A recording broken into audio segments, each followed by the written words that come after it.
Still sitting in a truck seat that's older than your favorite pair of work boots? Your back has been filing complaints for years. If your seat is worn out, sagging, or just plain uncomfortable, it's time for an upgrade. Head on over to seatspecialist.com. Check out their selection of quality replacement seats built to keep you comfortable mile after mile. And don't forget to use promo code TR10 4U to save 10% on your order. Seatspecialist.com, because a better ride starts with a better seat.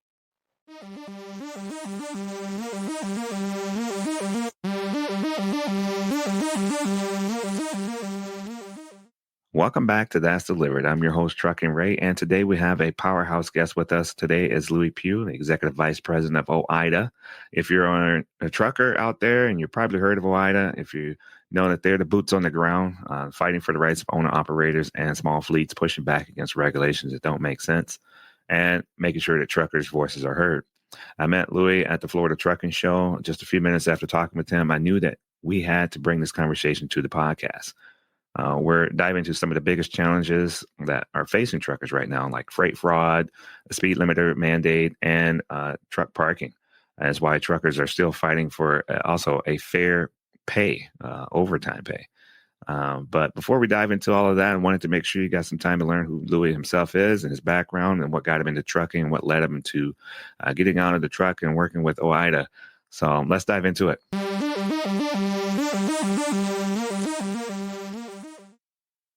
Hey, welcome to the show. Appreciate you being here. Lewie Pugh, we got you here, and we're excited to have you on the show.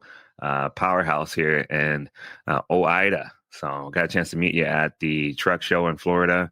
I think that was a huge moment there for myself, and also learning more about what you guys do. But for our listeners out there, there's some drivers that may not be familiar with what OOIDA is all about. So Lewie, before we dive into the big trucking issues, let's talk about your journey. Yeah, how you got to where you're here. You know, this is a long time. I'm sure that. How did you get first started in the industry? I guess I've always wanted to be in trucking. Grew up on a farm in Ohio. My dad was a blacksmith by trade, and then he'd drive truck in the wintertime when it was slow down shoeing horses. And then so I don't know. And then I kind of say jokingly, but I guess it's really the truth. My dad took me when I was real little, see Smokey and the Band, and that's what really made me want to be a trucker. So I always kind of wanted to be a truck driver after that from then on. So, Cool. yeah. Man. So what was the first thing you did when you were trucking, like the first trucking job? What was that like? Yeah, well, I guess I drove truck a little bit on the farm growing up with trucks as I got older. And then from there went to the Army and drove truck in the Army. And I was a tractor trailer driver in the military. And then at 21, I had my CDL from the military, and I went into working for Snyder. When I started driving truck in 94, I guess it was, you either drove an orange truck or a yellow truck. So I picked an orange truck. There you go. That's awesome. Man, so every trucker, that has hauled or experienced some of the things that they've done, it kind of sticks with them. Do you have any stories that really stand out to you that you want to share? Yeah, I mean, I guess I've been fortunate, lucky enough to friends and stuff like that I met along the way, and got to haul a lot of cool stuff. I spent the majority of my career pulling a flatbed, and I'm from Ohio originally, so out of the Ohio Valley, hauling steel and then water treatment chemicals. And so I don't know. I enjoyed running with my friends probably more than anything. Probably the hardest job I had was when I first started. We'd haul garbage. We'd haul steel and plastic pipe and stuff like that to the East Coast to pick up garbage and bring back to Western Pennsylvania, Eastern Ohio. And I don't know. It was a tough job, but we had a lot of fun. There's a whole bunch of us guys. We ran together. I really enjoyed it.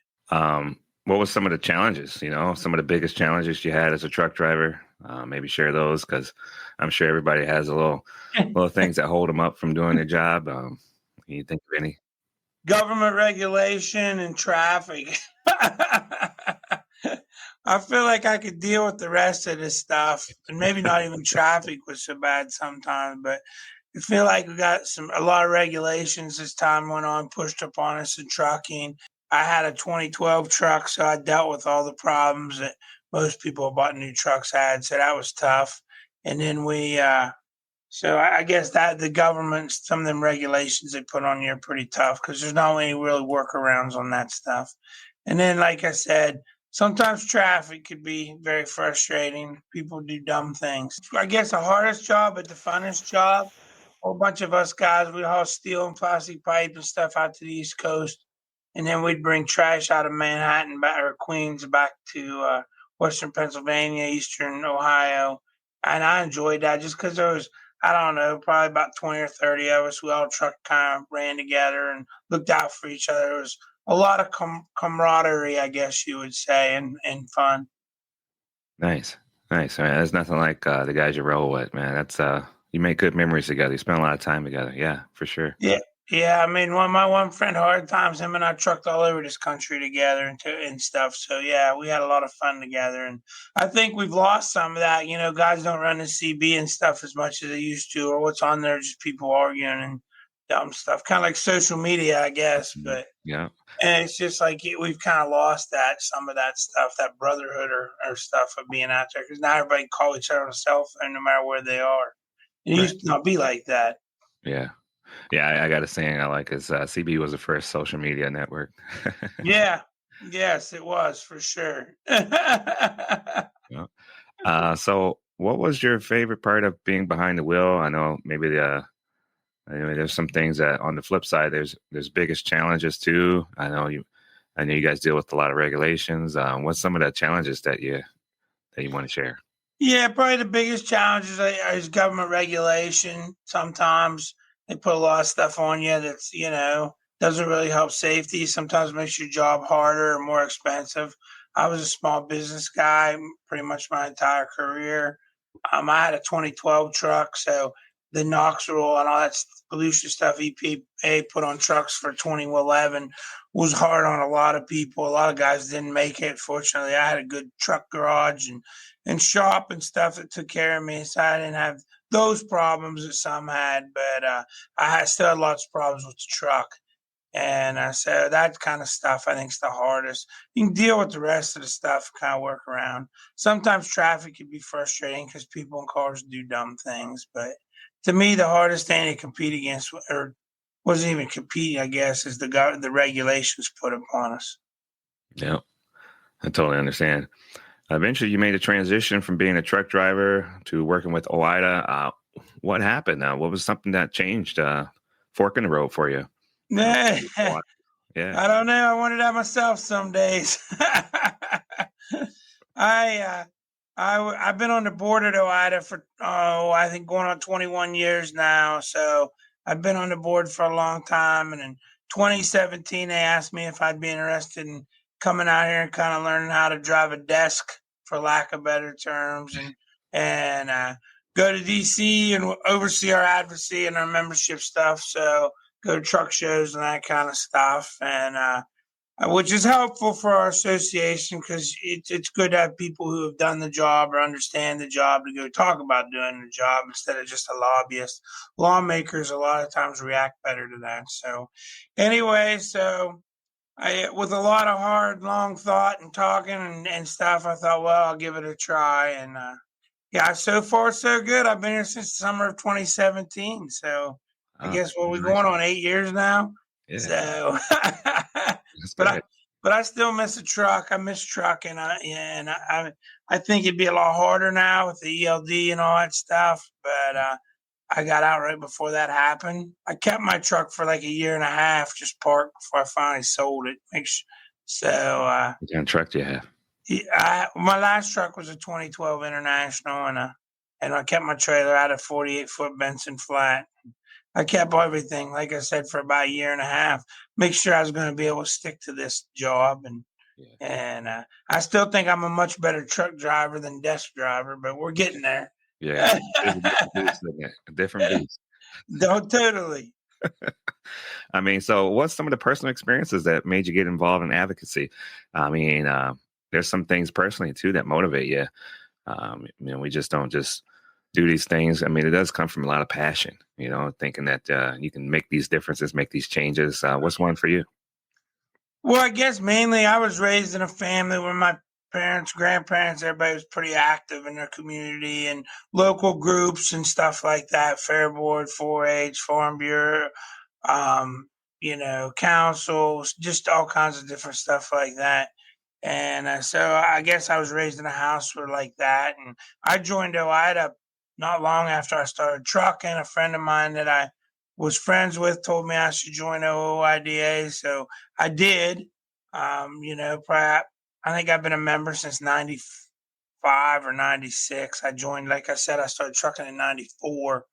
But anyway, so I got involved, and then somebody nominated me for the board, and I went ahead and did all the paperwork and ran. And like I said, I was in 2004. I guess I got on the board. I was successfully got on the board as an alternate, served as an alternate for a couple years, and then was seated as a full board member. So, I like government. I like that kind of stuff. I like history and politics and all that stuff. Some days you wonder why, but so I guess that's how I got here. How I got involved. I think being able to make changes that may stick around longer than just maybe for a term, making those changes that possibly could go for a lot longer and make people's lives better. I think advocating for that and policies and procedures, I think is huge. So we champion you guys for making those difference. I know there's some things that you guys been able to help truckers with, and we'll touch on that later. But yeah, I'm glad you're there. I'm glad you're making a difference. So a lot of us, we need advocacy like that. Thank you. Yeah, I mean that's what attracted me to OOIDA in the first place.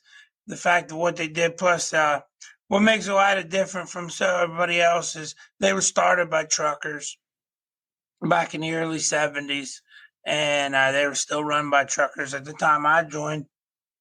Jim and Todd were president and vice president, both had been active truckers in the past, and our board of directors, that is all truckers. We had 22 board of directors, including myself and Todd, and everybody on the board is either actively driving or has been. So I think that's a huge thing, and what sets us apart from everybody else is the people that guide this organization and kind of help oversee this organization and advise are all active truckers, and I've all sat behind the wheel or are sitting behind the wheel. Perfect. Yeah, that's nicely said. That's why it matters. That's what people need. It's important that we have individuals that know what's going on or has been in the industry for some time. Thinking about that, it's OOIDA is known for its advocacy for small trucking businesses and owner operators. Why is it important in the industry for carriers, big carriers that you guys play a role? Yeah, I mean it's a big for we. I mean, and just so people understand, our name is a little bit dated because we were started in 1973 prior to deregulation. So we're not only for small business truckers, but we're also for employee drivers. The independent driver in our name is actually before deregulation was actually a company driver that just wasn't a Teamster. So we represent both small business and company drivers. A lot of truckers, share the same issues, same problems, no matter what you do. We all got kind of our own, but we kind of look at the greater good for the industry. And it's important to have people speak up for you, because if you don't, I'd hate to think where our industry would be without OOIDA. I mean, we've fought, we haven't always been successful, but we never quit. And the only way you make changes is, in Washington, D.C., is you have to have somebody fighting for you or be part of somebody and grassroots. I mean, that trumps everything. So being part of a large organization is, one trucker or one trucking company, you don't have a lot of grassroots, I guess, or a lot of people behind you. But if you can put 150,000, like we have members behind you, working for the same goal, then you have a lot more strength, strength in numbers. So that's the important thing. I wish every owner operator, every truck driver would join OOIDA. We can make huge, better differences and bigger differences, but we keep plugging away and trying to get more. So, because again, it takes us all to do it. I got, as far as I'm concerned, the 4 greatest lobbyists in DC are working for OOIDA on the Hill every day. But what they need, because we don't have the money or the power that some of our foes do. So what really helps is when our members pick up the phone as well and get involved in as well, and we can all work, like I said, working for the same goal. Nice. What's some of the biggest fights that OOIDA takes on over the years? Well, probably the biggest, longest fight it seems like is training and parking. We've been constantly fighting on that. I think the parking thing, although we haven't got our bill passed yet, hopefully this is the year. But it is good that states and FMCSA, DOT, and even congressional folks are starting to wake up and realize there is a parking problem. They're talking about it publicly, so that's a good thing. And states and their private and their state DOTs are trying to come up with more ways for parking instead of closing areas, opening more and making more. And of course, it's like the age-old problem. It all comes down to money, but our parking bill would be great to get that passed. Leasing laws for leasing motor carriers, that's from OOIDA. Fuel surcharges came from OOIDA over the years. OOIDA's had some wins in the courts against states over the years. A few years ago, Minnesota had this phony kind of law where they were writing drivers for tickets saying they were fatigued when there was really no basis or science on what they were doing. So we took that to court and won that. Won a big court against Alabama years and years ago. And we've had a lot of wins along the way. We fought and stuff. So there's lots of things out there, big things, right? We fought the ELD for years. They finally got us beat, but we were the only ones fighting the ELD probably for 10 years. And it's funny, once it passed, then we have all these people like, oh my, how'd this happen? Well, where were you? Where were you before it passed? But that's the question that comes up. They're like, what happened? Yeah, exactly. But it's important to pay attention to what's going on in your industry. But big fights right now are parking, broker transparency, of course, all this freight fraud that's out there, driver pay. We have a bill for paying drivers overtime because truckers are exempt. Employee drivers, I should say, are exempt from overtime in the Fair Labor Standards Act. That's kind of what governs pay and benefits and stuff in business. And truckering has been exempt since 1938. And so we have a bill trying to do away with that exemption. Why shouldn't truckers get paid overtime? And sometimes I'm surprised the drivers would get mad about that and they don't want it. And I don't understand why you don't want to get paid time and a half when truckers work 60 and 70 hours a week. Right. But so sometimes our biggest fights with our own folks, but can't get out of our own way. Yeah, exactly. But but with that said, those are some big fights we got going on right now. Bathroom bill, of course, we're getting ready to ramp up for a highway bill. They do it every 5 years or so. We have a new highway bill introduced. That's where a lot of trucking regulations come to live or die. So we will be watching that and trying to get some of this stuff into the highway. And then we'll be playing defense. I'm sure insurance minimums will probably show its ugly head. I hope we'll get this whole speed limiter stuff. We've been fighting that, hoping we'll get that put to bed in this highway bill by getting rid of funding. It didn't get passed under the last administration at FMCSA, and I think that's due to our constant fighting and keeping the issue fresh in folks' minds and people speaking up. I mean, that shows how your grassroots works as well. And but hopefully get that put to bed. And, who knows? There could be some electric stuff, autonomous vehicle stuff. who knows what's going to try to come out from the other side, highway, some of these underride guards and other stuff. But we're always watching, and we're not afraid to fight back and be on the defense as well as the offense. Yeah, I'm trying my part. I got There you go. Great hat. Yeah, thanks to you, man. So, I think about a lot of people. They think about automation. They think about autonomous vehicles. Is that something that you guys can help people say, hey, if you support us, that we'll have your back on those particular topics like that they worry about? I mean, what would you say? Yeah, we've been fighting back against that stuff since it's come out, especially as autonomous vehicle stuff. We have a lot of concern with, cybersecurity and these kind of vehicles. Lots of questions that continue, don't get answered. They say that they're 93% ready for a main highway. Well, 7% is a big number when we're talking vehicles turned loose on the highway with nobody driving them. And no one can seem to answer the questions of what's the 7%. There could be a lot of accidents on the highway. It's also very frustrating to us and to our members, for that matter, that it seems like the regulations for AV, they're kind of pushing some of the regulations aside to let AV trucks, operate more freely. They don't even have to really report what they're doing. It's all voluntary.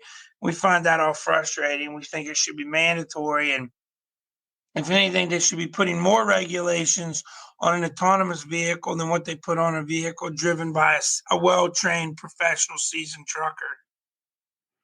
Wow, that sounds music to the ears to hear that. It's not that we want the work. It's about safety. I can't imagine if one of those vehicles hit my family.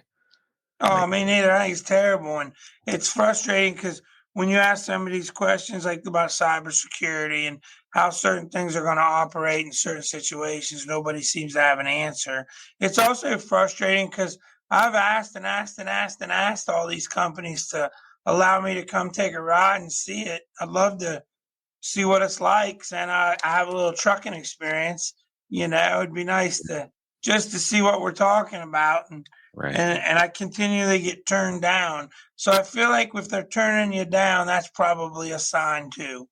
Yeah, I reached out to have them on the show, or maybe have a conversation about it, and they just it was a decline. So yeah, it's kind of makes you wonder. It leaves them to speculate. Yeah, I think the only truck drivers they want to have talk is the ones that's on their payroll. Yeah. Yeah, I mean, it's just a conversation. It's Yeah. I mean, I guess words matter, and that shows you the power of conversations. And Yes, yeah, 100%. you're having the right conversations there. You're starting the right seed to help people to think about what potentially could happen for the future. It could change a lot of things in the trajectory. I mean, there was a time where everything was put on the rail, and then they pushed the automotive field to change that, and now look at all the roads that we have, and they didn't think about it much then. There was so many locomotive transportation back then. Right. Yeah, Well, the world's always changing and evolving, sometimes for the better and sometimes for the worse, but it's always spinning and it's always changing. yeah, you're right. Sometimes you gotta keep up with it and not get left behind. I think that teamwork is going to help us. Us sticking together. You mentioned how you guys are coming together. There's other agencies as well. What if we all came together and work for the same purpose? Do you think that's something that possibly could happen? Well, I'd like to hope so. I don't know. Like I said, the good thing about truckers is they're good, strong, hardworking, independent people. But the bad thing is sometimes they're too independent for their own good.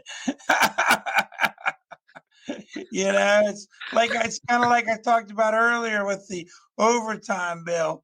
The biggest critics are other truckers of it. And I don't next to the American Trucking Association, I guess they complain about, they don't want it either. But I'm surprised how many truckers complain about, this. And it's just crazy to me. Why don't you want to be paid time and a half? Or pay for compensate for the time you're away from your family? Exactly. That's the frustration. Yeah. You should be, and you should want to. What other job aren't you? It's crazy. Yeah. So if you're paid correctly, typically you probably won't be doing overtime. Right. Oh man, so freight fraud, that's a huge thing now. Switching gears on that, I know you mentioned cyber technology being hacked or things like that for as far as the driving, but as far as the load in the trailer, protecting that, I mean, what do you think the fraud has exploded in the recent years? What do you think is some of the catalysts for that? Is there more criminals figuring out how to exploit the system, or is it something else going on? Yeah, I mean, I think they had the perfect storm after COVID ended, and we got in this COVID hangover and downturn in the economy.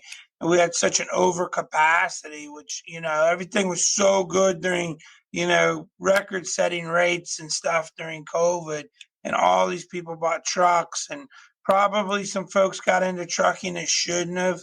I mean, which we need a stronger barrier of entry into our industry, not only for people to drive with better training, but also with people getting their authority and becoming a motor carrier. And we got this, all these people poured into our industry, and the bottom dropped out, and everybody's searching for something and looking, and like I said, we had this overcapacity, way more trucks than what there were loads. So it made it very ripe for the picking for people who wanted to take advantage of folks. And that's exactly what we're seeing, and that's what's been happening. And it's brokers getting ripped off, it's truckers getting ripped off, it's shippers getting ripped off, loads being stolen, identity being stolen. It's all over the place. And, the sad thing is, it doesn't take a really vast, big time crime syndicate to do this. Seems like it's people just stealing people's identity and getting loads moved, and then stealing, then turning the paperwork in that the trucker sends them and getting paid, and then they just disappear and the trucker can't find them. We've seen some folks who stole big brokers and big carriers' identities, and all the paperwork and everything looks legit. Driver takes the load and finds out that they wasn't that what they don't know who it was. And then we've had truckers who've taken loads and they get called in route somewhere to take it somewhere else. They do that, and it's just a front. It ends up getting stolen, and then the load and then the trucker who hauled it is on the hook, and he didn't. He was just doing what he thought was right and was told to do. And then the other big thing we see is they steal carriers' information and go take the load and just steal the load completely. And of course, the carriers whose information they got stolen, they go after them then because they think they're the ones who stole the load and they never took it. It was an identity theft. So it's really a rough time now. I can't stress enough. Work with people haul for people. If you're running your own authority and you're using brokers, use brokers that you know who they are. Use load boards that the brokerage owns. If they have their own load board, get your freight off of that. If something's too good to be true, it probably is. And but I can't stress enough to check. If you're working with somebody you don't know, do everything in your power to check to make sure that person's right or legit, before moving on. And this just goes back, and we've seen this through this whole downturn. It goes down to the importance, if you're going to get your own authority and be your own motor carrier, you really need to have some of your own customers. Just going out here and running around on the spot market, living and dying on the spot market. That's how these folks unfortunately are getting burned. And it's not a best business plan. There's people who do it, but usually if you live and die by the spot market alone, you're going to end up dying somewhere along the way. Yeah, it's a supplement. It shouldn't be the main thing. 100%. Yeah. Yeah, those relationships you build are huge. I mean, you don't learn that. You think you can just hit the ground going, but talking with individuals, having those conversations, letting them see what you do and how you're able to deliver for them, I think it's huge. I mean, it's a big deal. I mean, some people I talk to say they go and visit a lot of their carriers to see what their operation is like, to see if when we give them an order, will they be able to deliver? How are they treating the load? Are they clean? Are they, what's it like, the process of turning around Right. loads? Yeah, I mean, it's huge. So a lot of time that has to be invested in that will be cheaper than going through the fraudulent way and trying to get your money back and trying to get paid. I can totally see that. That's huge. Yep. 100%. Man, so a lot of work we got to do. Progress. Do you see that lawmakers see the need to help out with the fraud problem? Do you see that possibly there needs to be some changes? I know the FMCSA wants to implement some new things. What do you think? Want to speak on that?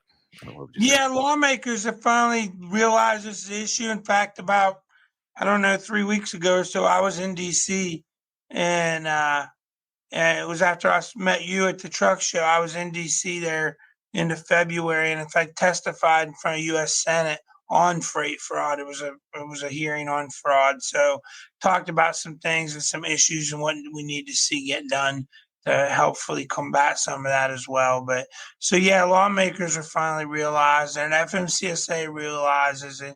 The big thing now is trying to get somebody who has the authority to go after these people, because that seems to be where we're lacking is authority and or education. DOJ, they don't really understand it, and nor does FBI, I don't think, and even FMCSA in the beginning. And we need to get FMCSA to paying attention to non-consumer complaint database where you can go file complaints. And they also need. There's a bill out there in Congress right now, the household, the Household Goods Shipping Consumer Protection Act. It's in the House and Senate. It would, one, make brokers have to have a physical address like truckers have, which is something that's needed. And then it would also give FMCSA the power to be able to write tickets and file complaint or on these folks. So go after them, which is what they need. So that we need to get that bill passed in the House for sure. Nice. That sounds like a good bill. Yeah, I mean, it's almost like a white collar and a blue collar job crime mixed together. Yes. Yeah, and it's like, which way do we go at this? For enforcing, enforcing the law. So Yeah. Yeah. Exactly. So, what advice would you give truckers to protect themselves on freight fraud? What's one thing that you see out there that say, man, if they were only doing this, maybe we could stop this. I know some of it may be internal, but let's say for the person that not having an internal issue, it's got good customers, and maybe we can hone in on them and give them some tips. Again, I go back to what I said earlier, work with who you know. If you don't know who a broker is, if it gets to where you don't know who they are, do all your research, check them out, go on FMCSA's website, the safer site, make sure they sounds legit. If it's a bigger broker, and you got another number for them, call that number or call headquarters and make sure it's a real load and nobody's impostoring as them. But that's the biggest thing, is just make sure you know who you're working with and who you're working for. And if you're not sure who they are, if it seems a little fishy, don't haul the load. All right. Speed limiter mandate. Let's see. The FMCSA is pushing for a nationwide speed limiter mandate, and it's to move. It's a move that is stirred up by a lot of frustration in the trucking community. While some argue it's about safety, many truckers and industry experts believe it's actually can make the roads more dangerous. OOIDA has been vocal on opposing it, and a lot of the drivers are wondering where things stand. Why is the mandate such a big concern for truckers? And do you know what the argument where it's at? Well, of course, speed limiters would set the speed on trucks across the nation. We've heard of speed limits as low as 60 mile an hour, as high as 70, and everywhere in between. And of course, it depends on where you live and where you're driving. That could be a 5 mile per hour differential between cars and trucks to a 20 mile per hour differential between cars and trucks. There's plenty of studies and research to prove out there, and I think truckers know this without me saying it, but it's safest when all traffic's going the same speed. When you start creating differentials, you have more interactions. I think if they change it like within 10 mile per hour, it like grows 200 and some percent in that amount of interactions between cars and trucks. And of course, interactions is where accidents happen. So that's our pushback. That's our argument.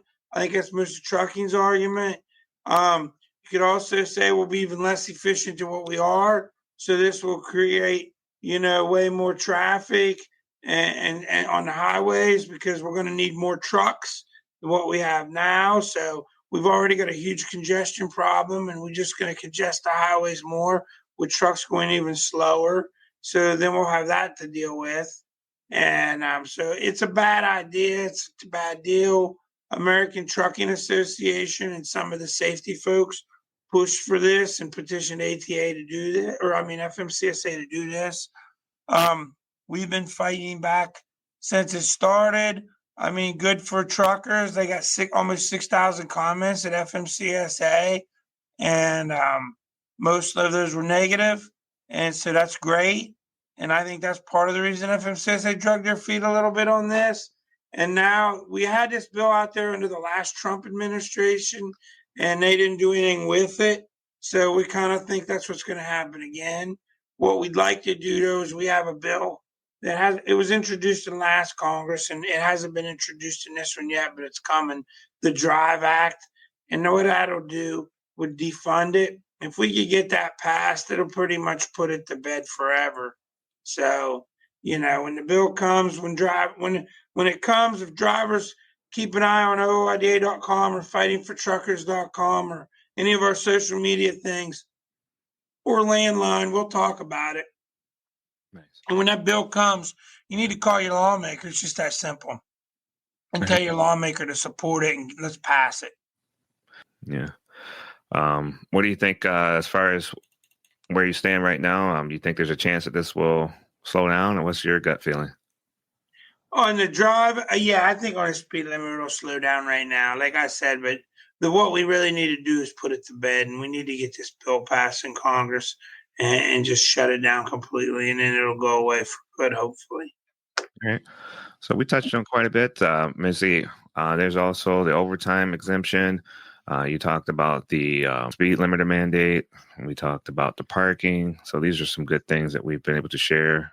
Just wrapping it up. It's been a great conversation, thinking about all the work that you're doing there, Louis. I mean, it's a lot to take on. We appreciate you stepping up to the plate and doing that over the years. And it's been so much happening in trucking right now, trying to get things to the people. I mean, there's a lot more on the way, I'm sure. It's never going to be done. So a lot of drivers feel like they don't have a voice. So I like how you're saying is to call your lawmakers and also support OOIDA. I mean, it didn't take much for me to sign up. I think it was like, what is the cost right now? I want to make sure it's accurate.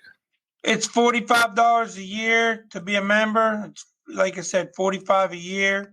If anybody's watches this or listens to this, if you reach out here to my membership department here at OOIDA, call them time you watch this, I'll give you our truck show special is usually $35 a year.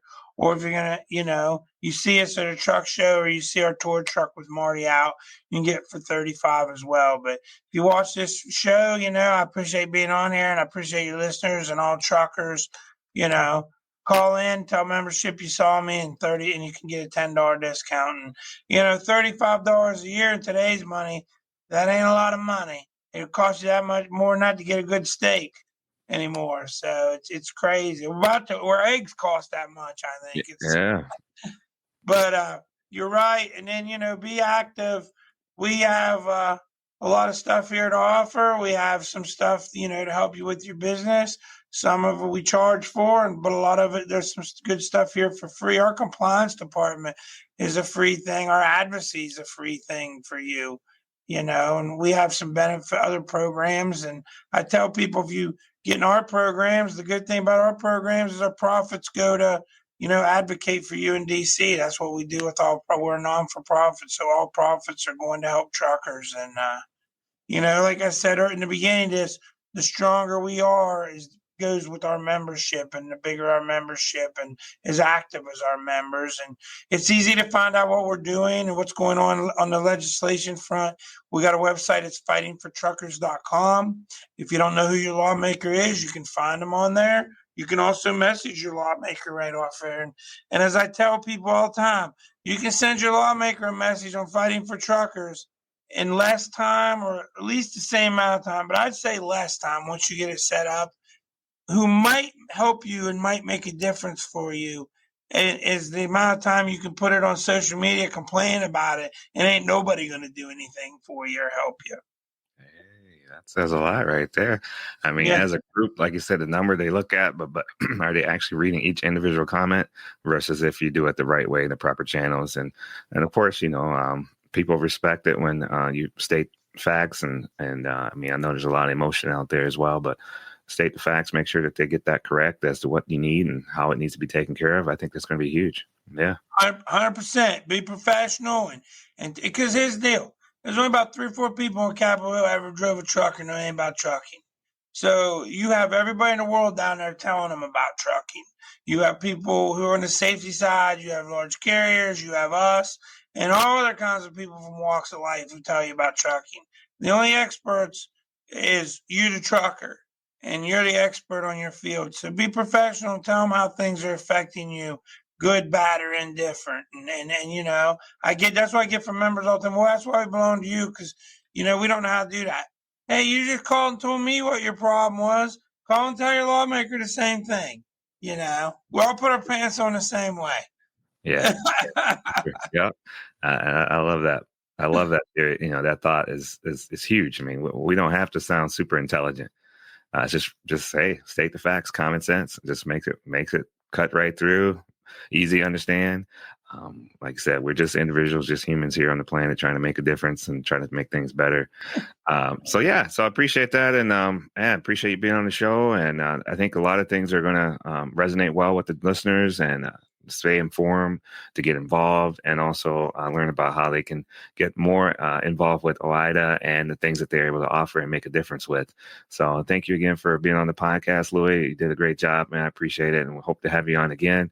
Hear about some new things changing in the future. I know you got to get caught back up from vacation, so I want to leave you to it, man. It's the struggle is real there. Well, Yeah. thanks for having me. It's my pleasure. And anytime, don't hesitate to ask. We're more than happy to come on. And thanks to all the truckers out there and appreciate what you do. You keep this country moving. And as far as I'm concerned, one of the most important cogs in the wheel of America. So thanks for what you do and be safe out there, truckers. All right. Hey, and that's delivered. Are you a trucker looking for a safe and reliable place to park? Look no further than Truck Parking Club. With locations across the country, we've got the perfect spot waiting for you, whether it's daily or long-term parking. And right now, use promo code DELIVERED at checkout for an exclusive discount. Reserve your spot today at truckparkingclub.com and drive stress-free, knowing your parking is covered.